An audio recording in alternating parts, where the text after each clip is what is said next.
हरे कृष्णा। तो आज हम चर्चा करेंगे 11वां अपराध। 11वां अपराध क्या है? ध्यान पूर्वक जपना करना।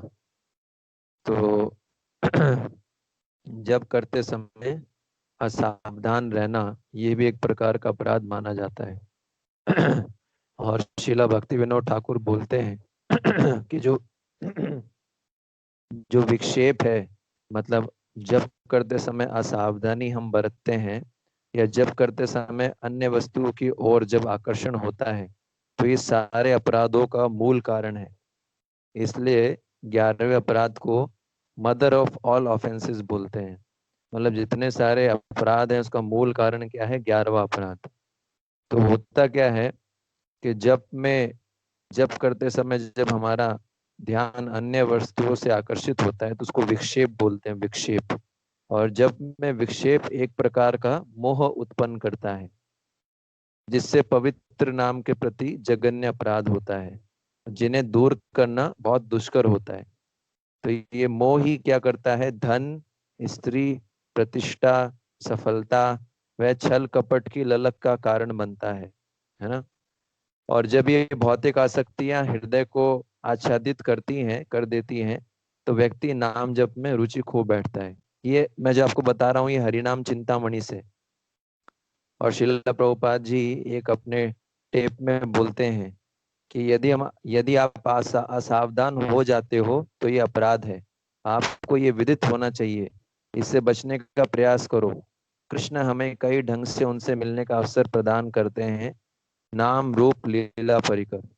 तो शिला प्रभुपाद जी भी यहाँ पर बोल रहे हैं कि हमको ध्यान पूर्वक जप करना चाहिए, है ना। जप करते समय दूसरी चीजों में जो है आकर्षित नहीं होना चाहिए, उससे ये अपराध होने का खतरा है।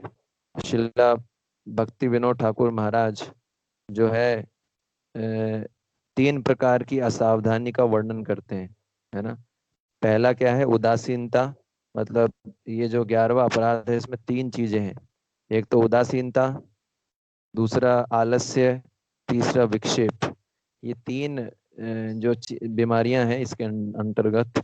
उदासीनता का मतलब क्या है कि जब कोई साधक जप करने बैठेगा, तो जब करने बैठेगा तो क्या होगा कि वो उसकी बहुत सारी आसक्तियां होती हैं। और जैसे ही वो जप करेगा तो क्या होगा? वो जैसे किसी को स्त्री से आसक्ति है, किसी को धन से आसक्ति है, किसी को पूजा लाभ प्रतिष्ठा से आसक्ति है, तो उसका मन जो है उसी जैसे ही वो जप माला उठाएगा, जप करना शुरू करेगा, उसको वैसे ही विचार आएंगे। इसलिए ये भी बताते हैं कि जप करते समय हमको जो विचार आते हैं, इसका मतलब हमारी आसक्ति है उन चीजों से, क्योंकि जप क्या करता है? आसक्ति को काटता है।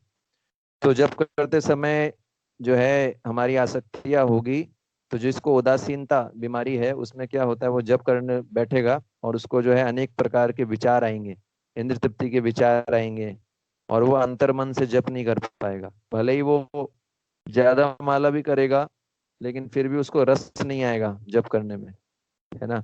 और ऐसे व्यक्ति का लक्षण क्या है कि उसको 16 माला करना भी एक बहुत बड़ा जो है बड़ा कार्य लगेगा, कि यार 16 माला करना बहुत बड़ा कार्य लगेगा।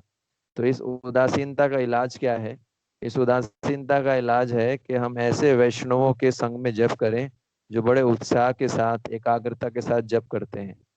तो जब ऐसे भक्तों को हम देखेंगे जो बड़े उत्साह के साथ, एकाग्रता के साथ जप करते हैं, तो हमको प्रेरणा मिलेगा, और हम भी जो है उनसे प्रेरित होके प्रयास करेंगे, और फिर धीरे धीरे क्या होगा? हमारा जो मन है वो हरिनाम में लगने लगेगा। ठीक है। दूसरा उपाय बताते हैं कि तुलसी देवी के सामने बैठ के जप करना चाहिए, या भगवान की जो धाम है जैसे वृंदावन, मायापुर इत्यादि, तो वहां पर जप करना भी अनुकूल है इस अपराध को यदि खत्म करना है तो। ठीक है ना। और बताते हैं कि एक शिला भक्ति विनोद ठाकुर महाराज एक सुझाव देते हैं, क्या कि जब करते समय अपने सिर को और मुंह को क्या है कपड़े से ढक लीजिए, ताकि और चीजों की तरफ मन भागे नहीं, ध्यान आकर्षित ना हो, और फिर जो है सुनने का प्रयास करना चाहिए। शिला भक्ति विनोद ठाकुर महाराज ने, आपको पता हो अगर आप नवदीप मंडल परिक्रमा में जाते हैं तो उनका घर आता है शिला भक्ति विनोद ठाकुर महाराज का।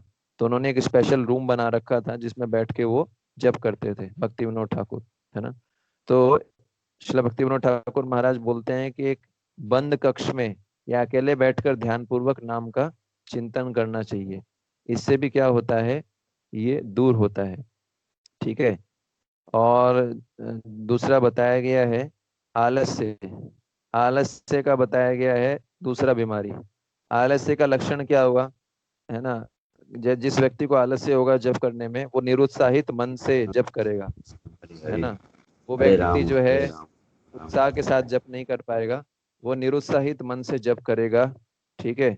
और निरुत्साहित मन से जप करना उसको अच्छा नहीं लगेगा, लेकिन करना पड़ रहा है, गुरु को बोला है तो ठीक है। और माला के बीच में रुकेगा बार बार। माला कंप्लीट करने से पहले वो माला कंप्लीट मतलब माला के बीच में रुककर कुछ और करने लग जाएगा, क्योंकि इंटरेस्ट नहीं है, रुचि नहीं है। या माला रोक के सो जाएगा। तो ये सब क्या है, आलस्य के लक्षण है।